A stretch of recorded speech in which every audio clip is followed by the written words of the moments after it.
TLB's biology ക്ലാസ്സസിന്റെ പുതിയൊരു വീഡിയോയിലേക്ക് ഏവർക്കും സ്വാഗതം. Kerala higher secondary +1 zoology animal kingdom എന്ന ചാപ്റ്ററിലെ ഫോക്കസ് ഏരിയ റിവിഷനും മോഡൽ ക്വസ്റ്റ്യൻസും ഡിസ്കസ് ചെയ്യുന്ന മൂന്നാമത്തെ ഭാഗം വീഡിയോ ആണിത്. ഈ വീഡിയോയിൽ ആദ്യം ഫൈലം കോഡേറ്റയുടെ പ്രധാനപ്പെട്ട ഫോക്കസ് ഏരിയ ടോപ്പിക്സുകളാണ് ആദ്യം നമ്മൾ പരിചയപ്പെടുന്നത്. ഫൈലം കോഡേറ്റയിൽ ആദ്യം നമുക്ക് മനസ്സിലാക്കേണ്ടത് ഫണ്ടമെന്റൽ ക്യാരക്ടറിസ്റ്റിക്സ് ഓഫ് ഫൈലം കോഡേറ്റ, comparison of chordates and non chordates. രണ്ട് ടോപ്പിക്കുകളാണ് ആദ്യം നമുക്ക് പരിചയപ്പെടേണ്ടത്. ഫൈലം കോഡേറ്റയുടെ ഫണ്ടമെന്റൽ ക്യാരക്ടറിസ്റ്റിക്സ് എന്തൊക്കെയാണ്? പ്രസൻസ് ഓഫ് എ നോട്ടോകോഡ്, ഒരു നോട്ടോകോഡിന്റെ presence. A dorsal hollow nerve cord, ഒരു നെർവ് കോഡിന്റെ presence. Paired pharyngeal gill slits, ഒരു പെയേർഡ് ആയിട്ടുള്ള pharyngeal gill slits. Post anal tail. അപ്പൊ ഈ ഒരു ഫിഗർ വളരെ പ്രാധാന്യത്തോടെ നോക്കുക. ഇത് ഐഡന്റിഫൈ ചെയ്യാനും അതുപോലെ ഇത് ലേബൽ ചെയ്യാനും ചോദിക്കാവുന്ന ക്വസ്റ്റ്യൻ ആണ്. അപ്പൊ ഇവിടെ ശ്രദ്ധിക്കുക, ഈ കാണുന്നതാണ് നെർവ് കോഡ്. Nerve code. അതിന് താഴെയായിട്ട് കാണുന്നതാണ് നോട്ടോകോഡ്. ഇത് ഗിൽ സ്ലിറ്റ്സ്, ഇത് പോസ്റ്റ് ഏനൽ പാർട്ട് അല്ലെങ്കിൽ ടെയിൽ. ഈ ഒരു 4 പാർട്ടും ലേബൽ ചെയ്യാൻ നന്നായിട്ട് നോക്കിയിരിക്കണം. ഇതൊരു കോഡേറ്റിന്റെ ഒരു സിംബോളിക് ആയിട്ടുള്ള ഒരു റെപ്രസെന്റേഷൻ ആണ്. Presence of notochord, dorsal hollow nerve cord, paired pharyngeal gill slits, post anal tail. പിന്നെ ഇത് comparison of chordates and non chordates ആണ്. ഇതും ക്യാരക്ടേഴ്സ് തന്നിട്ട് 2 കാറ്റഗറി ആയിട്ട് നിങ്ങളോട് മാറ്റാൻ ആവശ്യപ്പെട്ടുള്ള ക്വസ്റ്റ്യൻസ് ഒക്കെ നമുക്ക് വേണമെങ്കിൽ എക്സ്പെക്ട് ചെയ്യാം. കോഡേറ്റ്സിന്റെ ക്യാരക്ടേഴ്സ് അറിയാൻ നോട്ടോകോഡ് പ്രസന്റ്, നോൺ കോഡേറ്റ്സിലെ notochord absent. Central nervous system is dorsal, hollow and single. Central nervous system is ventral, solid and double. Pharynx perforated by gill slits. Gill slits are absent. Heart is ventral. Heart is dorsal if present. Post-anal part tail is present. Post-anal tail is absent. അപ്പോൾ ഈ characters, ഈ 5 ക്യാരക്ടേഴ്സിന്റെയും comparison ഓർത്തു വയ്ക്കുക. അത് എക്സാമിന് നമുക്ക് expect ചെയ്യാവുന്ന question ആണ്. ഇനി കോൺട്രിക്റ്റിസിലേക്ക് വരുമ്പോൾ ഫിഷസിന്റെ 2 ക്ലാസ് ഉണ്ട്. ക്ലാസ് കോൺട്രിക്റ്റിസും ക്ലാസ് ഓസ്റ്റിക്റ്റിസും. കോൺട്രിക്റ്റിസിൽ നമുക്ക് പ്ലക്കോയിഡ് സ്കെയിൽസ് എന്താണെന്നുള്ളതും അതിന്റെ എക്സാമ്പിൾസും മാത്രം ഫോക്കസ് ഏരിയയിൽ മനസ്സിലാക്കിയാൽ മതി. എന്താണ് പ്ലക്കോയിഡ് സ്കെയിൽസ്? ഇപ്പൊ കോൺട്രിക്റ്റിസിനെ സംബന്ധിച്ചിടത്തോളം അവയുടെ സ്കിന്നിന്റെ പുറത്ത് കാണുന്ന സ്കെയിൽസ് ആണ് പ്ലക്കോയിഡ് സ്കെയിൽസ്. മൈന്യൂട്ട് സ്കെയിൽസ് ആണ് പ്ലക്കോയിഡ് സ്കെയിൽസ്. ആ പേര് ഓർത്തിരുന്നാൽ മതി. കോൺട്രിക്റ്റിസിൽ കാണുന്ന സ്കെയിൽസ് ആണ് പ്ലക്കോയിഡ് സ്കെയിൽസ്. ഇവയുടെ ടീത്തിനെ സംബന്ധിച്ച് പറയുകയാണെങ്കിൽ teeth are modified placoid scales ആണ്, which are backwardly directed. Backwardly direct ചെയ്തിട്ടുള്ള ടീത്ത് ആണ് അവയ്ക്കുള്ളത്. അതുപോലെ മൗത്തിന്റെ പൊസിഷൻ നോക്കുക. മൗത്ത് ടെർമിനൽ മൗത്ത് ആണെന്നുള്ളത് ഓർക്കുക. 2 എക്സാമ്പിൾസ് ആണ് ഇതിൽ ഓർക്കാനുള്ളത്. ഒന്ന് സ്കോളിയോഡോൺ അഥവാ ഡോഗ് ഫിഷും മറ്റൊന്ന് പ്രിസ്റ്റിസ് അഥവാ സോ ഫിഷ്. 2 ഫിഷസും കോൺട്രിക്റ്റിസിന്റെ എക്സാമ്പിൾ ആണെന്നുള്ളത് ഓർക്കുക. ഇനി ഓസ്റ്റിക്റ്റിസിലേക്ക് വരുമ്പോൾ സൈക്ലോയിഡ് ഓർ ടീനോയിഡ് സ്കെയിൽസ്, അവയുടെ സ്കെയിൽസിന്റെ പേര് ഓർക്കണം. Significance of air bladder, air ബ്ലാഡറിന്റെ പ്രത്യേകത മനസ്സിലാക്കണം. Comparison between Chondrichthyes and Osteichthyes, ഇത് തങ്ങളിലുള്ള കമ്പാരിസൺ നോക്കുക. പിന്നെ എക്സാമ്പിൾസ് നോക്കുക. ഓസ്റ്റിക്റ്റിസിന്റെ സ്കെയിൽസിന്റെ പേര് ഓർക്കുക. Cycloid or ctenoid scales. കോൺട്രിക്റ്റിസിന്റേത് പ്ലക്കോയിഡ് സ്കെയിൽസ്, ഓസ്റ്റിക്റ്റിസിന്റേത് സൈക്ലോയിഡ് അഥവാ ടീനോയിഡ് സ്കെയിൽസ് ആണ്. എയർ ബ്ലാഡർ, എയർ ബ്ലാഡർ ആണ് ഇതിന് സഹായിക്കുന്നത്? റെഗുലേറ്റ് ബോയൻസി, വെള്ളത്തിൽ അവയ്ക്ക് പൊങ്ങിക്കിടക്കാൻ സഹായിക്കുന്നത്, ബോയൻസിക്ക് സഹായിക്കുന്നത് എയർ ബ്ലാഡർ ആണ്.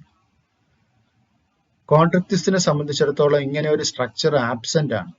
അതുകൊണ്ട് അവയ്ക്ക് കണ്ടിന്യൂസ് ആയിട്ട് നീന്തിക്കൊണ്ടിരിക്കണം, സ്വിം ചെയ്തുകൊണ്ടിരിക്കണം, അല്ലെങ്കിൽ അവ മുങ്ങിപ്പോകും. ഇനി 2 എക്സാമ്പിൾ പഠിക്കാനുണ്ട്. ഒന്ന് ഹിപ്പോ ക്യാമ്പസ് അഥവാ സീ ഹോഴ്സ്. അപ്പൊ ഈ പേര് പ്രത്യേകം ഓർമ്മിക്കുക. ഫിഷസിന്റെ പേരിന്റെ കൂട്ടത്തില് സീ ഹോഴ്സ് എന്ന് കാണുമ്പോൾ നമ്മളത് ഫിഷ് അല്ല എന്ന് വിചാരിക്കും. ഇപ്പൊ ഹിപ്പോ ക്യാമ്പസ് അല്ലെങ്കിൽ സീ ഹോഴ്സ് എന്ന് പറയുന്നത് ഒരു ട്രൂ ഫിഷ് ആണ്, ശരിക്കുള്ള ഒരു മീനാണെന്നുള്ളത് ഓർമ്മിക്കുക. ഇനി ഫ്രഷ് വാട്ടർ ഫിഷസിന് പഠിക്കാനുള്ള എക്സാമ്പിൾ ആണ് കട്ല. ഈ 2 എക്സാമ്പിളും ഓസ്റ്റിക്തിസിന്റെ എക്സാമ്പിളിൽ ഓർക്കണം. ഇവയുടെ ഒരു കമ്പാരിസൺ, കോൺട്രിക്തിസ് കാർട്ടിലേജിനസ് ഫിഷസ് ആണ്, ഓസ്റ്റിക്തിസ് ബോണി ഫിഷസ് ആണ്. മൗത്തിന്റെ പൊസിഷൻ പറയുമ്പോൾ കോൺട്രിക്തിസിന്റെ മൗത്ത് വെൻട്രൽ മൗത്ത് ആണ്, ഓസ്റ്റിക്തിസിന്റെ മൗത്ത് ടെർമിനൽ മൗത്ത് ആണ്. Nature of scales placoid scales ആണ് കോൺട്രിക്തിസിന്, ഓസ്റ്റിക്തിസിന് സൈക്ലോയിഡ് അല്ലെങ്കിൽ ടീനോയിഡ് സ്കെയിൽസ് ആണ്. എയർ ബ്ലാഡർ കോൺട്രിക്തിസിന് ആബ്സെന്റ് ആണ്, ഓസ്റ്റിക്തിസിൽ പ്രസന്റ് ആണ്. ഓപ്പർക്കുലം ആബ്സെന്റ് ആണ്, ഓസ്റ്റിക്തിസിൽ പ്രസന്റ് ആണ്. ഗിൽസിനെ കവർ ചെയ്തുകൊണ്ടുള്ള ഒരു അടപ്പാണ് അല്ലെ ഓപ്പർക്കുലം. അത് ഓസ്റ്റിക്തിസിലുണ്ട്, എന്നാൽ കോൺട്രിക്തിസിൽ ഇല്ല. അപ്പൊ ഈ കമ്പാരിസൺ ചാർട്ടും ഓർത്തു വെക്കുക. ആംഫീബിയയിലേക്ക് വരുമ്പോൾ ആംഫീബിയയുടെ റെസ്പിറേഷന്റെ പ്രത്യേകത ക്ലോയക്ക എന്നുള്ള സ്ട്രക്ചർ, പിന്നെ അതിന്റെ എക്സാമ്പിൾസ്. ഇത്രയുമാണ് ആംഫീബിയയില് ഓർക്കാനുള്ളത്. റെസ്പിറേഷൻ എന്ന് പറയുമ്പോൾ ആംഫീബിയയില് ഗിൽസ് വഴിയും ലങ്സ് വഴിയും സ്കിൻ വഴിയുമുള്ള റെസ്പിറേഷൻ ഉണ്ട്. ഇനി ക്ലോയക്ക എന്ന് പറയുന്ന structure alimentary canal, urinary tract, reproductive tract എല്ലാം ഓപ്പൺ ചെയ്യുന്ന ഒരു കോമൺ ചേംബറിനെയാണ് ക്ലോയക്ക എന്ന് വിളിക്കുന്നത്. ക്ലോയക്ക എന്ന് വിളിക്കുന്നത്.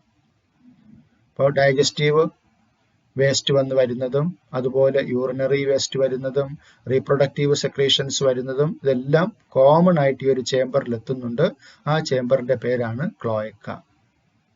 ടേം പ്രത്യേകം ഓർമ്മിക്കുക. എക്സാമ്പിൾസിലേക്ക് വരുമ്പോൾ റാണ അഥവാ ഫ്രോഗ്, സലമാൻഡർ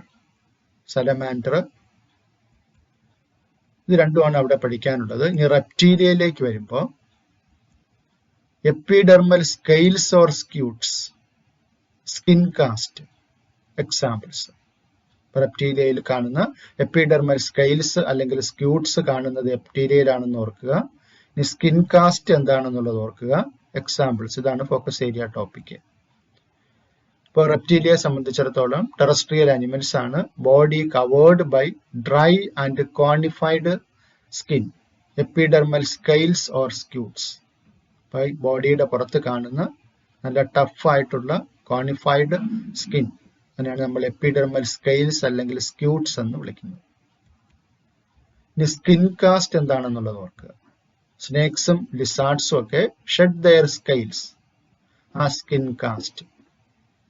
അത് പണം പൊഴിക്കലെന്ന് നമ്മൾ പറയുന്ന പ്രോസസ്സ്, അതിനെയാണ് നമ്മൾ സ്കിൻ കാസ്റ്റ് എന്ന് വിളിക്കുന്നത്. Snakes and lizards shed their scales ആണ് സ്കിൻ കാസ്റ്റ്. എക്സാമ്പിൾസിലേക്ക് വരുമ്പോൾ ടെസ്റ്റുഡോ അഥവാ tortoise, Chelone or turtle, Calotes or garden lizard, chameleon or tree lizard, alligator, crocodile, hemidactylus, wall lizard. സ്നേക്സില് Naja cobra, viper, Bungarus krait. ഈ picture പ്രത്യേകം ഓർമ്മിക്കുക. ടെക്സ്റ്റിലുള്ള പിക്ചറാണ്, അത് identify ചെയ്യാൻ ചോദിക്കാവുന്ന ക്വസ്റ്റ്യൻ ആണ്. കമീലിയോൺ, ക്രോക്കോഡിലസ്, കീലോൺ, നജ. പ്രത്യേകം ഈ പിക്ചേഴ്സ് നോക്കി വെക്കുക. എക്സാമ്പിൾസ് ഒന്നുകൂടെ: Chelone or turtle, Testudo or tortoise, chameleon or tree lizard, Calotes or garden lizard, Crocodylus or crocodile, alligator, Hemidactylus wall lizard, poisonous snakes Naja cobra, Bungarus krait, viper. ഇതൊക്കെ നമുക്ക് match ചെയ്യാനുള്ള question ആയിട്ടൊക്കെ ചോദിക്കാം. പരസ്പരം ഇതിന്റെ common നെയിമും scientific നെയിമും തങ്ങളിൽ മാച്ച് ചെയ്യാൻ ചോദിക്കാം. കമീലിയോൺ, കലോട്ടിസ്, അതുപോലെ തന്നെ ഹെമിഡാക്ടൈലസ്, നജ, ബെൻകാരസ്, വൈപ്പർ. ഇതൊക്കെ പരസ്പരം മാച്ച് ചെയ്യാനൊക്കെ ചോദിക്കാവുന്നതാണ്. അതുകൊണ്ട് എല്ലാ എക്സാമ്പിൾസും മനസ്സിലാക്കി വെക്കുക. ഇനി ക്ലാസ് ഏവ്സിലേക്ക് വരുമ്പോൾ ഫോക്കസ് ഏരിയ ടോപ്പിക്സിൽ വരുന്നത് അതിന്റെ അഡാപ്റ്റേഷൻസ് പഠിക്കണം, പിന്നെ എക്സാമ്പിൾസും പഠിക്കണം. ബേർഡ്സിന്റെ adaptations. The characteristic feature of aves are the presence of feathers. Feathers in the presence. Possess beak ഉണ്ട്. Forelimbs are modified into wings. Forelimbs wings ആയിട്ട് മാറിയിട്ടുണ്ട്. The hind limbs generally have scales and are modified for walking, swimming or clasping the tree branches. Hind limbs generally have scales ഉണ്ട്. അത് modify ചെയ്തിട്ട് വാക്കിങ്ങിനും സ്വിമ്മിങ്ങിനും clasping the tree ബ്രാഞ്ചസിനും help ചെയ്യുന്നു. Skin is dry without glands except the oil gland at the base of the tail. Base of the ടെയിലിൽ ഒരു oil gland ഉണ്ടെന്നുള്ളതും ഇതിന്റെ ഒരു അഡാപ്റ്റേഷനിൽ വരാം. പിന്നെ മോസ്റ്റ് ഇമ്പോർട്ടന്റ് ആയിട്ടുള്ള ഒരു അഡാപ്റ്റേഷൻ ആണ് ന്യൂമാറ്റിക് ബോൺസ്. ഇവയുടെ എൻഡോസ്കെൽട്ടൺ ലോങ് ബോൺസ് അകത്തെന്താണ് ക്യാവിറ്റി ഉണ്ട്, എയർ ക്യാവിറ്റീസ് ഉണ്ട്. Endoskeleton is fully ossified by bony and the long bones are hollow with air cavities. അത്തരം ബോൺസിനെയാണ് നമ്മൾ ന്യൂമാറ്റിക് ബോൺസ് എന്ന് വിളിക്കുന്നത്. അതും ഇതിന്റെ അഡാപ്റ്റേഷൻ ആണെന്നുള്ളത് പ്രത്യേകം ഓർക്കുക. Respiration is by lungs. Lungs വഴിയാണ്. Air sacs connected to lungs supplement respiration. ലങ്സുമായിട്ട് കണക്ട് ചെയ്തിട്ടുള്ള എയർ സാക്സ് റെസ്പിറേഷന് എയർ സ്റ്റോർ ചെയ്യാൻ സഹായിക്കുന്നതാണ്. അപ്പൊ ഇതൊക്കെ ബേർഡ്സിന്റെ അഡാപ്റ്റേഷൻസ് ആണ്. എക്സാമ്പിൾസ് വരുമ്പോൾ Corvus crow, Columba pigeon, Psittacula parrot, Struthio ostrich, Pavo peacock, Aptenodytes penguin, Neophron vulture. Examples നന്നായിട്ട് ഓർക്കുക. Corvus crow, Columba pigeon, Psittacula parrot, Struthio ostrich, Pavo peacock, Aptenodytes penguin, Neophron vulture. ഇനി മമ്മേലിയയിലേക്ക് വരുമ്പോൾ മമ്മേലിയയിൽ നമുക്കതിന്റെ ക്യാരക്ടറിസ്റ്റിക്സും അതുപോലെ എക്സാമ്പിൾസും പഠിക്കുവാനുണ്ട്. മോസ്റ്റ് യുണീക്ക് മമ്മേലിയൻ ക്യാരക്ടറിസ്റ്റിക്സ് എന്ന് പറയുന്നത് presence of mammary glands. 2 pair limbs ഉണ്ട്. Adapted for walking, running, climbing, burrowing, swimming or flying. The skin of mammal is unique in possessing hair. External ear or pinna are present. Different type of teeth are present in the jaw. Heart is 4-chambered. They are homeothermous. Respiration is by lungs. Sexes are separate and fertilization is internal. They are viviparous with a few exceptions and development is direct. ഇത്രയും features ഓർത്തു വയ്ക്കുക. ഇനി examples. ഓവിപാരസ് examples പ്രത്യേകം പ്രാധാന്യം കൊടുത്ത് നോക്കുക. ഓവിപാരസ്, Ornithorhynchus or platypus. അതും ചോദിക്കാവുന്ന ഒരു ക്വസ്റ്റ്യൻ ആണ്. എഗ് ലയിങ് മാമൽ എന്നുള്ള ലെവലിൽ ചോദിക്കാവുന്ന ഒരു ക്വസ്റ്റ്യൻ ആണ് Ornithorhynchus or platypus. Viviparous, Macropus or kangaroo, Pteropus or flying fox, Camellias or camel, Macaca monkey, Rattus rat, Canis dog, Felis cat, Elephas elephant, Equus horse, Delphinus common dolphin, Balinoptera blue whale, Panthera tigris tiger, Panthera leo lion. ഇതൊക്കെ പേരുകൾ കേട്ട് കഴിഞ്ഞാൽ അത് മമ്മേലിയയുടെ examples ആണ് എന്നുള്ളത് ഓർത്തു വെക്കേണ്ടതാണ്. ഇനി ഇതിൽ ഭാഗത്തിൽ നിന്നും ചോദിക്കാവുന്ന കുറച്ച് മോഡൽ ക്വസ്റ്റ്യൻസ് പരിചയപ്പെടാം. In amphibia, alimentary canal, urinary and reproductive tracts open into a common chamber called. ആ കോമൺ ചേംബറിനെ വിളിക്കുന്ന പേര്. ആംഫീബിയയില് ഇത് 3 ഓപ്പൺ ചെയ്യുന്ന കോമൺ ചേംബർ ആണ് ക്ലോയക്ക. Note the relationship in the first pair and then complete the second pair. Chondrichthyes placoid scales, ഓസ്റ്റിക്തിസിൽ cycloid അല്ലെങ്കിൽ ctenoid scales. Unlike bony fishes, cartilage fishes have to swim constantly to avoid sinking due to the നേരത്തെ പറഞ്ഞു cartilage ഫിഷസിൽ എന്തില്ല, air bladder ഇല്ല, absence of air bladder. Air bladder ഇല്ലാത്തത് കൊണ്ട് അവയ്ക്ക് എന്ത് ചെയ്യണം, they have to swim constantly to avoid sinking. മുങ്ങിപ്പോകാതിരിക്കാൻ എപ്പോഴും നീന്തിക്കൊണ്ടിരിക്കണം. So the answer is absence of air bladder. Which class of chordata is characterized by the presence of pneumatic bones? കണ്ടു, pneumatic bones ആരിലാണ്? ക്ലാസ് ഏവ്സിലാണ്. കോഡേറ്റയിലെ class ഏവ്സിലാണ് pneumatic bones, hollow bones കാണുന്നത്. Characteristics of certain animals are given. Arrange them under the class to which these animals belongs. Presence of milk producing glands, mammary glands, by which the young ones are nourished. Body is covered by dry and conified skin. Shed the scales as skin cast. Can live in aquatic as well as terrestrial habitats. അപ്പോൾ ഈ characteristics നോക്കിയിട്ട് ഏത് ക്ലാസ്സിൽ നമുക്ക് ഇവയെ ഉൾപ്പെടുത്താൻ പറ്റുമെന്ന് കണ്ടുപിടിക്കുക എന്നുള്ളതാണ്. ഇപ്പം മിൽക്ക് പ്രൊഡ്യൂസിങ് അല്ലെങ്കിൽ മാമറി ഗ്ലാൻസ് ഏത് ക്ലാസ്സിൽ വരാൻ നമുക്ക്? Class മമ്മേലിയ.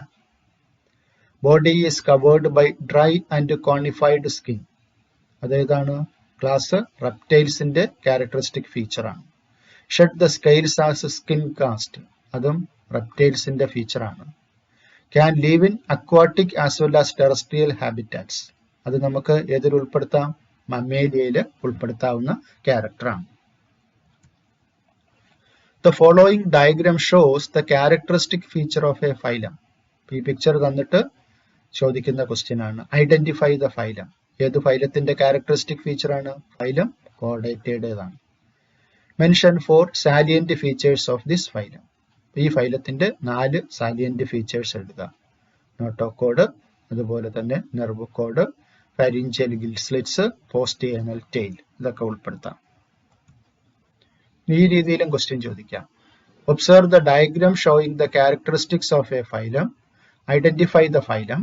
Name the part labelled A. ഇതുപോലെ പാർട്ടുകൾ ലേബൽ ചെയ്യാനും ചോദിക്കാം. Point out the 3 fundamental characters of the phylum. From a fish market, you got a fish. On a close watching, your friend says it is a cartilaginous fish. Which characters helped him to identify it as a cartilaginous fish? അപ്പോൾ ഇവിടെ നമുക്ക് cartilaginous fishes അല്ലെങ്കിൽ കോൺട്രിക്തിസിന്റെ identifying ക്യാരക്ടറായിട്ട് നമുക്ക് ഇവിടെ പഠിക്കാനുള്ളത് നമുക്ക് focus ഏരിയയിൽ placoid scales ആണ്. അപ്പോൾ ആ ക്യാരക്ടർ നമ്മളിവിടെ ഐഡന്റിഫൈ ചെയ്താൽ മതിയാവും. ഇനി 4 ക്യാരക്ടേഴ്സ് പറയുന്നുണ്ട്. കാർട്ടിലേജിനസ് ഫിഷസിന്റെ മറ്റ് ക്യാരക്ടേഴ്സും ഓർത്തു വയ്ക്കുക. Name the class it belongs. ഏത് ക്ലാസ് ആണ്? Class കോൺട്രിക്തിസ്. Observe the following features of animal and answer the following questions. Forelimbs are modified into wings. Hooks and suckers. Pneumatic bones. Absorb nutrient from the host through their body surface. ഈ ഫീച്ചേഴ്സിൽ നിന്നും select the flight adaptations of birds. ഇതിൽ തന്നിരിക്കുന്നതിൽ flight adaptations ഏതൊക്കെയുണ്ട്? Forelimbs are modified into wings, flight adaptation ആണ്. Pneumatic bones, flight adaptation ആണ്. Select the adaptation of platyhelminthes. Hooks and suckers. Absorb nutrient from the host through their body surface. ഇത് platyhelminthesന്റെ adaptations ആണ്. Figure X and Y are the fish of 2 different classes. Identify them and differentiate between these classes. ഇതുപോലെ picture തന്നിട്ട് identify ചെയ്യാൻ ആവശ്യപ്പെടാം. അപ്പൊ figure കാണുമ്പോൾ മനസ്സിലാക്കുക, ഈ എക്സ് എന്ന് പറയുന്ന ഫിഗർ ക്ലാസ് കോൺട്രിക്തിസ് ആണ്, വൈ എന്ന് പറയുന്നത് ക്ലാസ് ഓസ്റ്റിക്തിസ് ആണ്, ബോണി ഫിഷസ് ആണ്. Some examples of fishes are given below. Scoliodon, Cutla, Pristis, Hippocampus. Place them in 2 distinct class. ഇവിടെ സ്കോളിയോഡോൺ ഏത് ക്ലാസ്സിൽ വരും? ക്ലാസ് കോൺട്രിക്തിസിൽ വരും. കട്ല ഏതിൽ വരും? ക്ലാസ് ഓസ്റ്റിക്തിക്സിൽ വരും. പ്രിസ്റ്റിസ് ക്ലാസ് ഓസ്റ്റിക്തിക്സിൽ വരും. പ്രിസ്റ്റിസ് ക്ലാസ് കോൺട്രിക്തിസിൽ വരും. ഹിപ്പോക്യാമ്പസ് ക്ലാസ് ഓസ്റ്റിക്തിക്സിൽ വരും. അപ്പോൾ എക്സാമ്പിൾസ് നോക്കി വെക്കുക. Differentiate the above class based on 2 important characters. അപ്പോൾ കോൺട്രിക്തിസിന്റെയും ഓസ്റ്റിക്തിക്സിന്റെയും 2 ക്യാരക്ടർ എഴുതുക എന്നുള്ളതാണ്. സ്കെയിൽസിന്റെ ക്യാരക്ടർ, എയർ ബ്ലാഡറിന്റെ ക്യാരക്ടർ, മൗത്ത് പൊസിഷൻ, ഓപ്പർക്കുലം, ഈ ക്യാരക്ടേഴ്സ് ഒക്കെ ബേസ് ചെയ്ത് നമുക്കിവിടെ ആൻസർ ചെയ്യാം. Birds are well adapted for flying. Give any 3 of such adaptations. ഇപ്പോൾ ബേർഡ്സിന്റെ ഫ്ലൈറ്റ് അഡാപ്റ്റേഷൻസ് ഏതെങ്കിലും 3 അഡാപ്റ്റേഷൻസ് എഴുതുക. ഫെദേഴ്സിന്റെ കാര്യം എഴുതാം, ന്യൂമാറ്റിക് ബോൺസിന്റെ കാര്യം എഴുതാം, 4 limbs modified into wings ആ കാര്യം എഴുതാം. Observe the figure of the given organism. Identify the organism. ഏത് ഓർഗാനിസം ആണിത്? ഹിപ്പോകാമ്പസ് അഥവാ സീ ഹോഴ്സ് ആണ്. Name the class in which it belongs. ഏത് ക്ലാസ്സിലാണ് വരിക? ഹിപ്പോകാമ്പസ് ക്ലാസ് ഓസ്റ്റിക്തിസിലാണ് വരിക. Mention the type of scale present in this organism. ഏത് സ്കെയിലാണ്? Cycloid അഥവാ ടീനോയിഡ് സ്കെയിൽസ് ആണ്. Few questions related to class Mammalia is given below. Answer it. Write one unique mammalian characteristics. എന്താണ് unique mammalian characteristics? Presence of mammary gland. Write one example for a flying mammal. പറക്കുന്ന mammal, flying mammal ഏതാണ്? Flying fox, Pteropus, മാവൽ അല്ലേ? Write one example for oviparous mammal. Oviparous ആയിട്ടുള്ള mammal, മുട്ടയിടുന്ന സസ്തനി എന്ന് പറയുന്നത് ആരാണ്? Platypus, Ornithorhynchus. ഇത്രയും ക്വസ്റ്റ്യൻസ് പ്രത്യേകം ഓർത്തു വെക്കുക. ഫോക്കസ് ഏരിയയിൽ നിന്നും ചോദിക്കാൻ സാധ്യതയുള്ള മുൻ പരീക്ഷകളിലൊക്കെ ചോദിച്ചിട്ടുള്ള ക്വസ്റ്റ്യൻസ് ആണ് നമ്മളിവിടെ ഡിസ്കസ് ചെയ്തത്. എല്ലാം നന്നായിട്ട് റിവൈസ് ചെയ്ത് പഠിക്കുക. Okay, thank you. For video lessons, please subscribe TLP's biology classes.